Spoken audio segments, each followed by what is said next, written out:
Hi there, how was your day? Pokemon! Who doesn't love Pokemon? I love Pokemon, and for a while now, I've wanted to try a good old Pokemon Nuzlocke. At this point, everyone from Jaden Animations to Alpharad has done a Nuzlocke or 20, so I'm throwing my hat into the ring and trying one for myself. For those of you who are somehow unaware, a Nuzlocke means I can only catch one Pokemon per route. If that Pokemon faints, it dies, and I also have to nickname my Pokemon as some kind of sick and twisted ritual to force me to be more attached before they inevitably die. Cool? Cool. The game I've decided to Nuzlocke is Pokemon Sword for two reasons. Firstly, it's based on the UK, so for my first Nuzlocke this should help me feel right at home as a proper British geezer. And secondly, it's one of the easier games, so hopefully it should make for a nice and simple introduction to the world of Nuzlockes. Hopefully. And with nothing else to address, welcome one and all to my first ever Pokemon Nuzlocke. Kicking off, I'm immediately demanded to name a child, so I did what any great parent would do and name my child. If you don't do it, you're a coward. 2 seconds into this new life of mine, I'm immediately confronted by Hop, whose only purpose in life is to stop me in my tracks every other minute. Hop drags me out of the comfort of my home to go and meet his brother Leon, the undefeated champion of the Galar region, who dresses like a weeby Bruce Wayne going through a gender crisis. Hop then makes sure to warn me of the many dangers posed by the path ahead. So what does this super dangerous and scary path look like?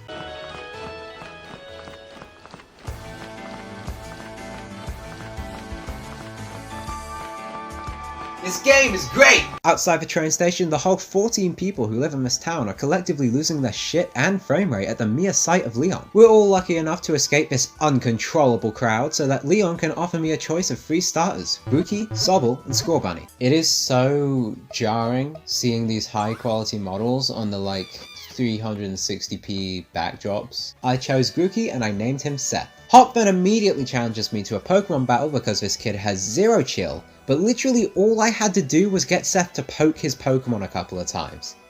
Not kidding. That killed them. Leon lets us know that we should head on down to meet Professor Magnolia in order to nab a Pokedex, but before we can, a sheep breaks into the Slumbering World, so we have to save it. What's the Slumbering World? Well, according to Hop, it's this super dangerous forest with super scary and powerful Pokemon. Does this kid know what dangerous means? Having reduced the local squirrel population to 0, the fog gets foggy, a dog gets doggy, and we both get groggy. We're both woken from our forest nap when Leon shows up out of nowhere with the sheep to verbally abuse us. Now that the sheep is safe, we can actually start our Pokemon journey. In fact, I even caught a Rookidee named Kratos. Boy. Leveling Kratos up a little bit, I eventually make it to Professor Magnolia's lab, only to meet Sonia instead. Sonia is the professor's granddaughter and she also does sciencey stuff, but she isn't the professor, but she does have the Pokedex we need, but she also wants us to go thank the actual professor because apparently a text isn't enough, and I'm wondering when we get to do the cool dog fights. So now we have to go all the way to the actual professor's house, but on the bright side we do pick up a Nickit called Nick Wild, an invaluable member of our team. Probably. I expected that once we made it to the professor's house she would just make us a cup of tea or something, but instead she makes 2 children have their pets battle to the death. This old lady is metal as shit. Leon was actually so impressed by this battle that he endorses both of us to take part in the gym challenge. Wait, he's giving us both one? I kicked his ass, how is that fair? Nepotism aside, now that we have this endorsement, we're able to really start our journey, for real this time. So we make off to the train station, give our mothers a healthy dosage of empty nest syndrome, and make off for the wild area.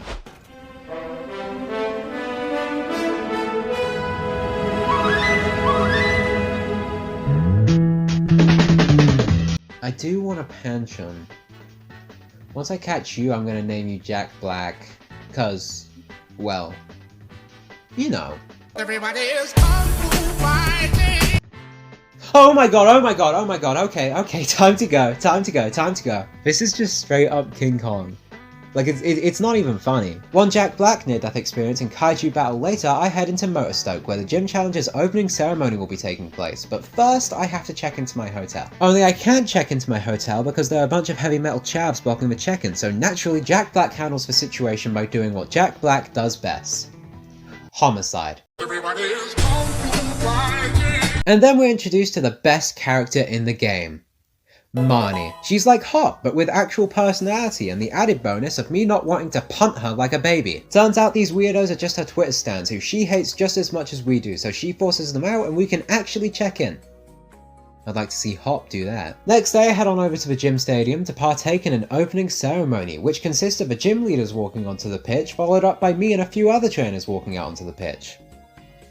What a great ceremony. Once the ceremony is done, the chairman Rose introduces himself, and let me tell you now, this man right here is 100% not the bad guy. I mean, what kind of Pokemon game would have the high up business guy be the twist villain? I mean, be serious. But now that that's over, we can finally start the gym challenge, for real this time, I promise.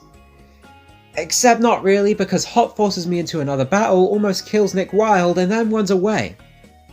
The marks of a true psychopath. On Route 3 I caught a Vulpix named Bubble, who I love very much because aww. Seth evolves, and then in the Gala Mines, Jack Black murders a Wally-Coley I was planning on catching.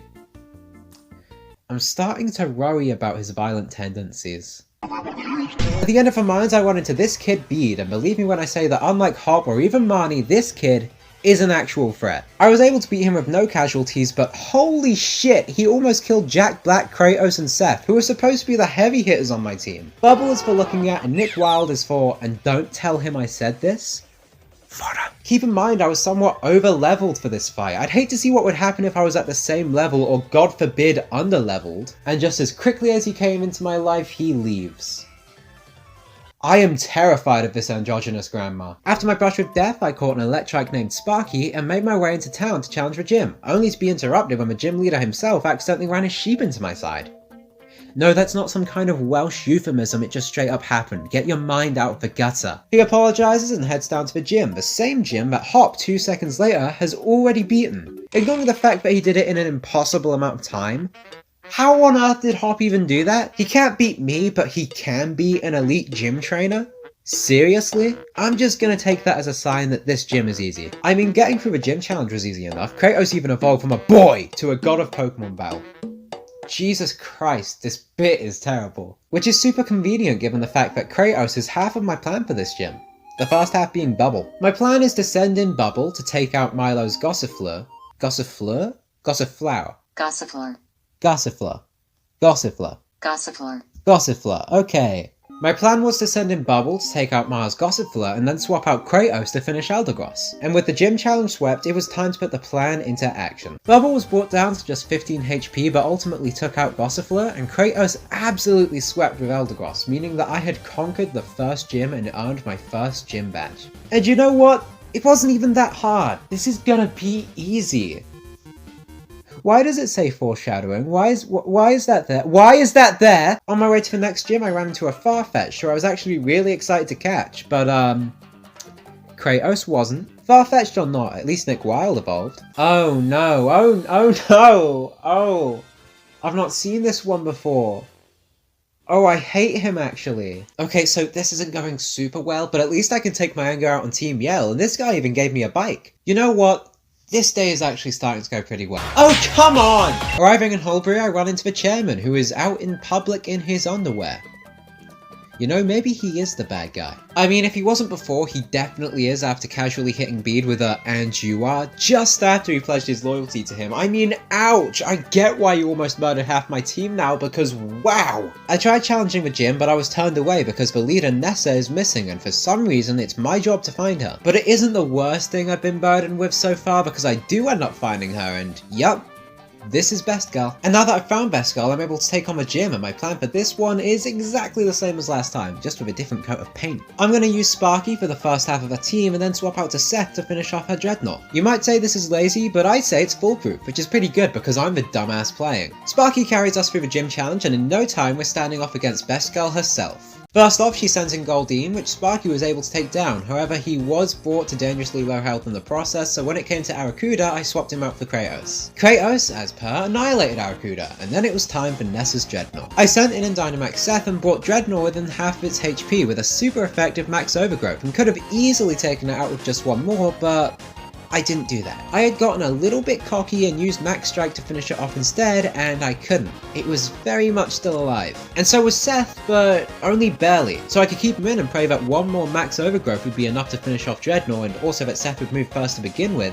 Or I could swap out Seth and have a normal sized Pokemon face off against Aquatic King Kong. So I kept him in. And then this happened. I think I'm gonna have to Wait, no, Seth! Holy shit, he survived! Oh my god, Seth, you unit! So, with a quick lesson in ego management, I collected my gym badge and began to make my way to the third gym. Only to be stopped in my tracks by Bede, and remember when I said that last time didn't go well? Well, this time, it went a lot worse. First off, I sent in Kratos, and considering how much of a unit he's been for the team so far, you can imagine my surprise when he was immediately brought down to half of his health. So, I planned to swap in Sparky, and unfortunately, he was one-shot killed by Bede Colossus. With zero time to think, I sent in Seth, who barely scraped by Colossus and was luckily able to get through the rest of Bede's team with little issue, but holy crap, that was our first death. Unfortunately, Bede was just too powerful. On top of nearly killing half of my team twice, he actually killed a member. So, goodbye, Sparky. Earlier on in the cave, I actually caught a Shellos named Slug, and I didn't want to bring it up at the time because I was just going to send her to the box, but there's an empty slot on the team for her now, so... yay! Actually, now that I think on it, Slug can be really helpful for this gym, given the fact that she's a water and ground type, so maybe this was destiny. Or I'm just bad at Pokemon, honestly it could go either way. Further into the cave I run into Team Yell, who pose literally no threat whatsoever and instantly get sent to a naughty step by Kaboo, the fire-type gym leader we'll be facing off against soon. Before I can though, Marnie has to battle, but I really don't mind for the simple reason that she isn't annoying like Hop and she doesn't make me piss myself like Bede. The battle was pretty quick because where Marnie shines in personality, she lacks in battle skill, so I'm pretty quickly able to head over to the gym and... what a gym this was. This gym is supposed to be the first actual challenge in the game, despite the fact that Bede exists, but given the fact that I have Slug to water pulse through Kaboo's fire-type team and Kratos to plow through his bug-type ace, I should have zero problem facing him down. And the proof is in the pudding, because the gym challenge here is a joke. I just have to mow through 5 Pokemon and boom, I'm ready to face Kaboo. Slug is able to get through Ninetales just fine, but with her health being just a little too low for my liking, I decided to give Nick Wilde a chance, but this Arcanine is an absolute tank. He takes no damage and deals nothing but, so within like 30 seconds I had to swap out Nick Wilde and Jack Black was the next best thing for sure. So with a couple of super potions, 5 minutes and like 10 low sweeps, I was able to take down Arcanine, but it came with a cost. See, I thought Jack Black could survive another turn against Arcanine, and technically I was right. By the time Arcanine had fainted, Jack Black survived on 2 HP, but the thing is, he was burnt, meaning once the burn damage hit, he was done for. From there, I sent out Kratos to wipe Kaboo's Center Scorch, which worked out with no setbacks, but man, losing Jack Black hurt. Don't get me wrong, losing Sparky sucked, but Jack Black has been with us for much longer and was a star member of our team. Even if he could get slightly murdery from time to time, he still pulled his weight and more. And so to honor him, I'll read an excerpt from his favorite musical piece. Everybody was kung fu fighting. Those cats were fast as lightning. In fact, it was a little bit frightening, but they fought with expert timing. And the rest of this feels kind of culturally insensitive for me to read, so I'm moving on! With this second portion of the wild area unlocked, I'm technically able to catch another Pokemon. Unfortunately, the Golett I was trying to catch was murdered by Seth.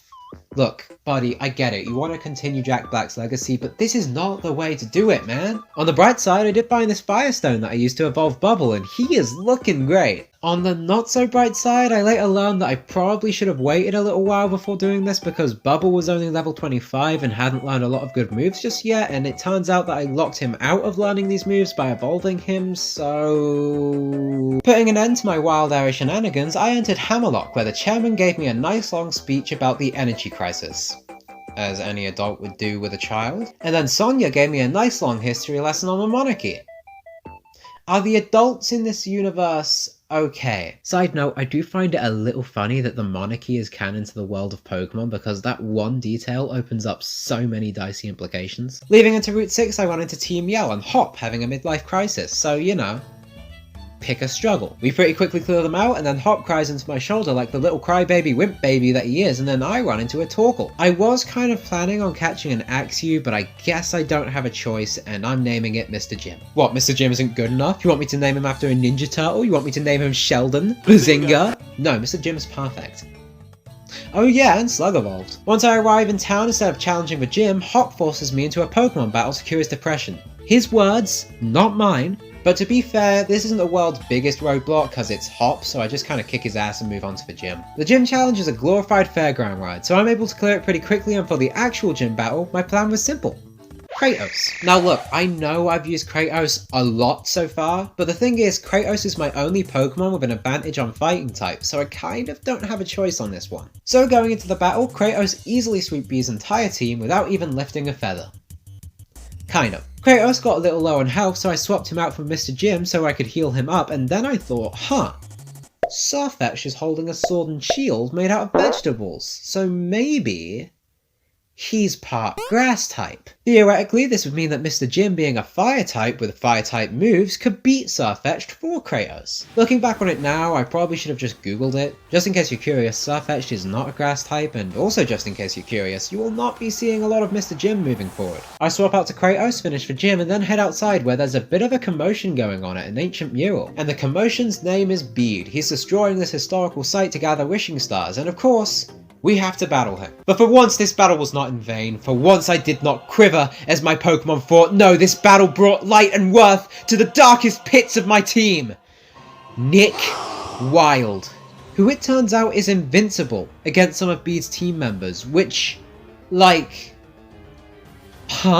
So, for the first time ever, Nick Wilde, with the help of Seth and Kratos, managed to sweep the team, and as if this day couldn't get any better, the chairman walls up and boots Bede off the gym challenge, meaning we don't have to fight him anymore. This is the greatest day of my life. Oh, oof, sorry buddy, I forgot that you, In Glen Rectangle, I caught myself a Passamane who I named Spider-Man because for some reason, Spider-Man just fits Passamane really well, and I don't think I'm making that up. Look at him. He is such a Spider-Man. Then Kratos evolved. Do you know what this means? Now that Kratos has evolved into a Corviknight, he is part Steel type, making him the only Pokemon on my team with a type advantage over the next Fairy type gym. Why is he an actual god of war? I was joking when I called him that. Once I arrived in Balloonia, I was greeted by an absolute monster of a child. Every time I meet Granny Opal, she tells me I should wear more pink, the old bat. I'm sorry, what? Dealing with my secondhand burns, I make my way into the next gym and oh wait, Will, what are you leaving? Yeah, so this one was admittedly pretty easy on account of Kratos being the god of Pokemon War and being maybe just slightly over leveled, but you know what? We got another badge, and that's good by me. Then Sonia and Leon show up to warn us about the crazy event that's happening and causing a bunch of Pokemon to randomly Dynamax and someone has to stop it. Doesn't that sound like it would be super cool and fun and interesting to play through? Continuing on to Sir Chester, Hop forces us into yet another battle. This is just another typical Hop battle where I take out his Pokemon, he kills Slug, I take out his Pokemon 2000% harder because he killed Slug. Wait, what were those last steps? So yeah, Hop killed Slug, which A, fucking stinks, and B, is a total pain in the ass because Slug was a big part of my plan when it came to taking on Geordie. For the most part, Seth can absolutely destroy Geordie's gym, but when it comes to Geordie's Colossal, there's obviously a bit of a problem there because Colossal is a fire type and Seth is a grass type. So my plan was to swap out to Slug for that part of Geordie's gym, but now I can't, so I'm kind of screwed. My only hope was that the next Pokemon I ran into would be able to fill in for Slug, except Bubble had other plans and killed the next Pokemon I ran into, which I'm honestly not too overly bummed on because look at this. I'd rather not have this thing on my team, thank you very much. Luckily enough, I did run into a Golett in the next area who is part ground type, so he could fill in for Slug. And as an added bonus, he was only a level or 2 away from evolving, so welcome to the team, Lettuce. So with Lettuce proudly added to the team, I made my way into Sir Chester very confident in my ability to take on Geordie's gym. And then all hell broke loose. Before I even started my gym battle with Geordie, Lettuce was one-shot wood-hammered by a Pseudo-Rudo, meaning we just lost our best shot against Geordie's Colossal. My next best option was Spider-Man, who knew a few fighting type moves that could possibly work against Colossal, so with this backup to the backup plan, I headed into Geordie's gym with a lot less confidence. The first half of the battle worked out well enough. Seth blew through Geordie's gym and now it was time to swap out to Spider-Man. Geordie Gigantamax Colossal and I Dynamax Spider-Man, who was taken out in 2 turns. Now I was questioning everything. That was my backup to my backup and I don't have a backup, so I did the next best thing instead. I threw in Nick Wild, my highest level Pokemon without some kind of type disadvantage, and he too was taken out in just 2 turns. Luckily enough, by this point Colossal was no longer Gigantamax and was low enough on health for me to send in Bubble to chip away at his health, but by this point the damage was done. He had already killed half my team, and was it even worth it?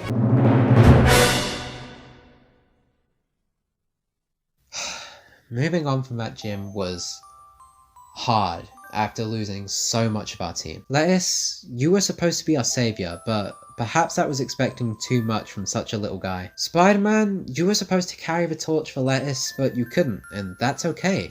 You weren't with us for long, but I really like your design, and for some reason, your name Spider-Man just suits you really well. And last, but most certainly not least, Nick Wild. The second Pokemon I ever caught. I may not have always understood you, but you fought hard for me nonetheless. After that disaster of a gym, Hop challenged me to a battle, but I kind of didn't mind it. It was a bit more challenging taking down his team with only 3 Pokemon, but it was kind of fun. Afterwards I made my way down to Route 9 where I caught a Clobberpuss named Marina, who evolved 2 seconds later. At the end of the route sits a little town called Birmingham, home of a Dark-type gym, which I tried to challenge but I just can't because the entire town is locked down tight. Which, like, to be fair, it is Birmingham. It makes sense that even the door leading into it is locked tight. Marnie calls me over from an alleyway beside Birmingham, which can only mean 2 things. She knows a way in, but is going to make me battle for it, or she's going to stab me. Fortunately for me, it was the former, and I'm able to beat her pretty quickly and make my way into this new town. What could this new town look like with a AAA budget? Behold! It's a straight line. It's another fucking straight line. Speaking of straight lines, this gym challenge is one, so I'm able to knock it flat pretty quickly. In this little tiny baby stadium, I run into the gym leader Piers, who is in the middle of his mime routine. Wait, it's a concert? But he's not making a sound. Well, that's just stupid. Piers pretty quickly pulls away from his pantomime, so I ask if we can pretty please have a Pokemon battle prior to one of these Birmingham people puncturing my pancreas. He said yes. For this battle, I really didn't have much of a plan. I mean, Marina can take on a good portion of this gym given his type advantage, but he definitely can't do the whole thing alone. So my plan was to have Marina take on the bulk of this gym and have the rest of my team help out here and there, and this worked pretty well. In fact, every member of my team, except for Kratos, got a moment to shine in this battle, because to be honest, at this point, Kratos deserved a break. With the Dark-type gym badge earned, I left Birmingham as quickly as possible, as one does, only to be told that something terrible is happening. As it turns out, according to Hop, a wild Pokemon Dynamax and started causing havoc, which yet again would have been really cool to play with, but the game just doesn't let us. Instead, we have to journey down a straight line in order to make it to a final gym. Ooh, how exciting. There isn't even any interesting obstacle on this straight line. I can walk from Birmingham to the final gym in like 5 seconds flat. This is the last gym. Shouldn't there be some build up? Okay, so if you thought my plan for the last gym was dumb, well let me tell you it only gets dumber because I don't have a plan for this gym. I have no Pokemon with a weakness to dragon types, and I also have no Pokemon with an advantage on dragon types, so I have no optimal or suboptimal Pokemon for this one. Every Pokemon I have works, but none of them work like super well, so I'm just gonna do this gym. My plan is to do great content, subscribe for more. First up, I had Seth and Marina focusing on Wayhand's Gigalith because they both have an advantage on his rock typing, and I kinda just left Flygon because to be honest he wasn't much of a threat and neither Seth nor Marina could really do much to him, so I just left him chilling. His Anaconda was pretty much the same thing. I had Kratos and Bubble whack him while Flygon continued to chill. But then Rayhan sent out his Duraludon, and to counter him Gigantamaxing it, I Dynamaxed Bubble because I thought Duraludon was a steel type, so Bubble would have a type advantage. Duraludon isn't a steel type. Why do I keep doing this? This stupid decision led to good news and bad news. The good news is Bubble still managed to halve Duraludon's HP, and the bad news is Duraludon brought Bubble down to 6 HP. This put me in a really shitty situation. I could keep in Bubble an extra turn and take out Duraludon, the only downside being that Bubble would definitely die because of the damage the ongoing Sandstorm would cause. Alternatively, I could swap out or heal Bubble, but that would mean that Duraludon would pose an even bigger threat to the rest of my team for even longer. So it was with this in mind and a heavy heart that I made the choice to sacrifice Bubble. Except by using a max flare to take out Duraludon, I ended up cancelling out the Sandstorm with a sunny day, meaning there is no Sandstorm damage. And since Flygon was focused on Kratos, I have the time to heal up Bubble, but don't you worry about Kratos, he can take a hit, he's an absolute tank.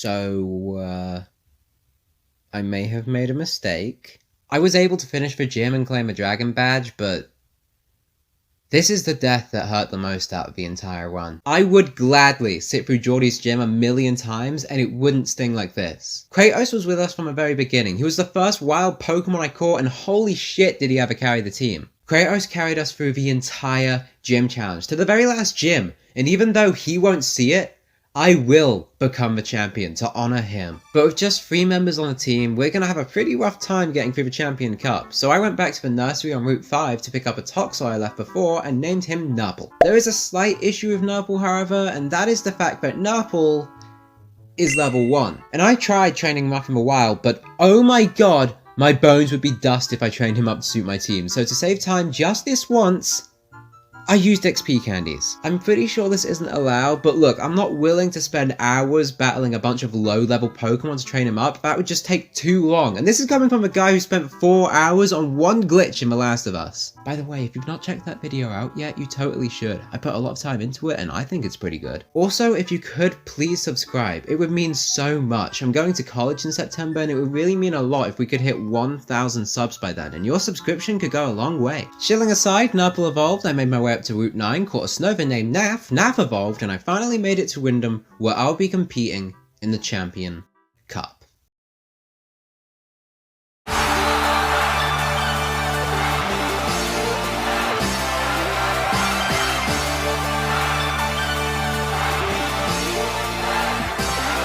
Up first is Marnie, my favourite rival, but she has always been on the easier side and this time is no different. Nurple and Nath earn their place on the team by tearing through hers, and when it comes time to take down Grimmsnarl, Seth has zero issue. Although I do have to say that this animation of Grimmsnarl attacking Seth has to be one of the most badass things I've ever seen in Pokemon. Up next is Hop, who has never been the most difficult except from that one time that he killed Slug and basically caused the entire Geordie disaster. This time he opens with his annoying ass Double who does nothing but body slam, paralyzing Bubble and making it take a good 5 minutes before I can take him out, but after that it's simple enough to beat him. With both Hop and Marnie defeated, I'm able to compete in the semi-finals, and to celebrate, Leon offers me and Hop dinner, which is the fastest way to my heart. He then doesn't show up, meaning dinner is quite literally off the table, which is the fastest way to break my heart. And so, if I want to have dinner, I'm gonna have to find a champion, meaning it's important to pull out all the stops. Hop is helping, Piers is helping, Marnie is helping, and all of Team Yell is helping. We're gonna find Leon no matter what. The stakes have never been higher, figuratively speaking and also hopefully literally speaking, because I am very hungry and would really like some steak. It's just then that Olena, the chairman's assistant, shows up and lets us know that Leon is in the middle of a very important discussion with the chairman, and no matter what, she can't let us interrupt. She then tells us exactly how to interrupt. Dang, she's good. Following her instructions, me and Hop arrive in the tippy top of Rose Tower, just to find Olena giving us a speech on how she won't allow us to interrupt the chairman. But my meal is on the line, and if there's one thing you never do to me, it's get in the way of me and my food. I knock her and her Pokemon flat in a heartbeat, and rush forward only to find an oil painting of the champion and the champion bickering about the energy crisis. They make up like good little boys, and Leon tells us that we can order whatever we want. Another day saved. Also, the chairman said something ominous, but I couldn't hear him over my food. I'm sorry, what? Now that our stomachs are full and we've all gotten a good night's sleep, it is time for the semi-finals to begin.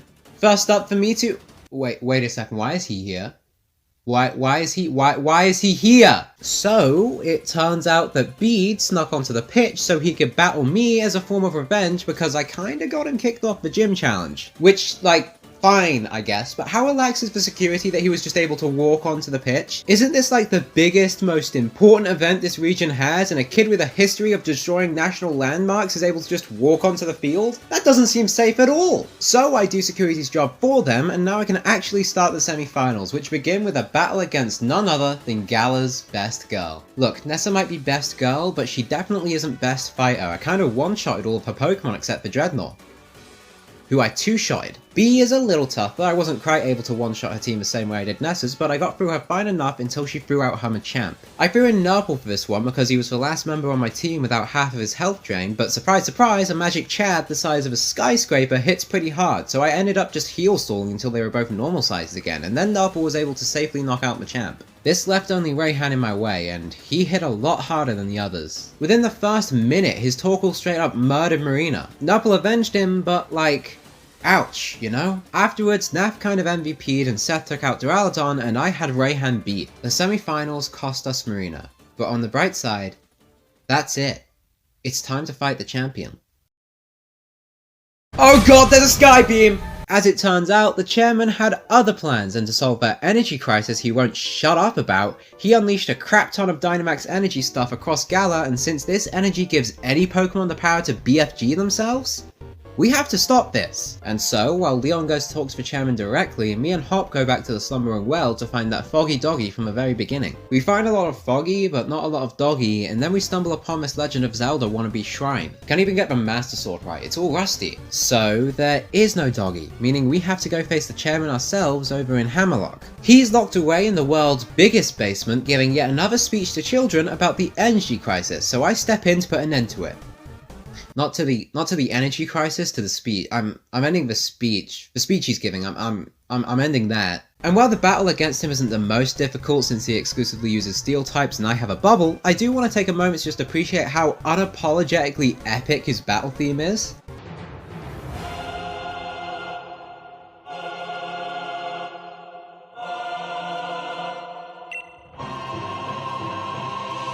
Holy crap, do you think that they knew that this was a Pokemon game they were orchestrating? Surprisingly enough, he takes the loss pretty gracefully and directs us upstairs where Leon is currently battling against straight up nightmares. Seems like he has this under control though, so I'll just be leaving and... crap. Naf Ice Punches Eternatus to Oblivion, and in return, Eternatus goes from Nightmare to full up straight on Satan. To add salt in the wound, neither me or Hop can do any damage to it aside from the hail damage Naf causes, which I do find kinda funny. You have this big world-ending threat that no Pokemon can harm and its biggest weakness is hail. It's all seeming pretty hopeless until Hop comes up with his first ever good idea. To hold up the Sword and Shield to see if it summons the legendary Pokemon. Okay, so it's actually kinda stupid, but it's kind of our only choice, so what the heck. That worked! So yeah, I guess that worked, and now we have not one, but two Foggy Doggies here to help us against Eternatus, and also Hop, but you know, yeah, that's not important. After chipping away at its health for a while, eventually it's low enough to catch, and with one good Pokeball toss, we're finally able to put a stop to it.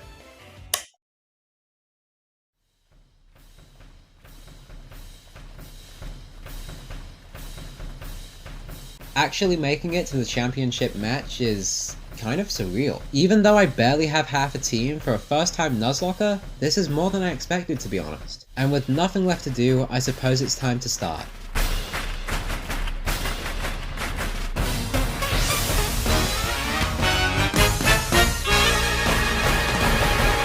Leon opened with Aegislash, who dealt a good amount of damage to Bubble, but I was able to heal him up in time to land a good super effective hit, knocking out Aegislash. Next up is Haxorus, who, I'll admit, I was pretty worried about. Naf could very well take it out, but if it lands an Iron Tail, it would KO Naf, no questions asked. But Naf pulled through, not only dodging the first Iron Tail, but then freezing Haxorus, preventing her from throwing a second one to begin with. When it came to Cinderace, I wasn't too concerned. Sure, it would spam Power Ball over and over, but I thought Nurple could take it. Nurple did manage to bring Cinderace within one-shot range, but unfortunately Cinderace landed a critical hit Power Ball, completely destroying Nurple, which sucks so much ass. I was able to send in Bubble to finish off Cinderace, Seth one-shot Seismitoad, and both Naf and Bubble were able to down Dragapult, leaving only Charizard left. At this point, none of my team could really down a Gigantamax Charizard, but Bubble could survive 3 turns against it, so that instead became my plan. I sent in Bubble, Dynamax, and Heal Stall for 3 turns, and once everyone was normal sized again, Bubble was able to slowly chip away at Charizard. Chipping away for Sparky, Jack Black, Mr. Jim, Slug, Lettuce, Spider-Man, Nick Wilde, Kratos, Marina, and Nurple until eventually, Charizard fainted. So that was my first ever Pokemon Nuzlocke. I may have ended with only 3 Pokemon, and I may have made more stupid decisions than I can count, but I actually managed to do it, which honestly, I'm gonna count as a win. Will I do another one of these? Maybe, but I think I'm going to take some time to mourn my fallen comrades first. Until then, please do be sure to subscribe and maybe even leave a like. I put so much time into these videos and it is completely free and it would mean so much. While you're here, check out some of my other videos. I do some pretty cool stuff, and even though I was gone for a while, I am back now. With all that said, I've been Robbie With An IE, you've been amazing, have a lovely day.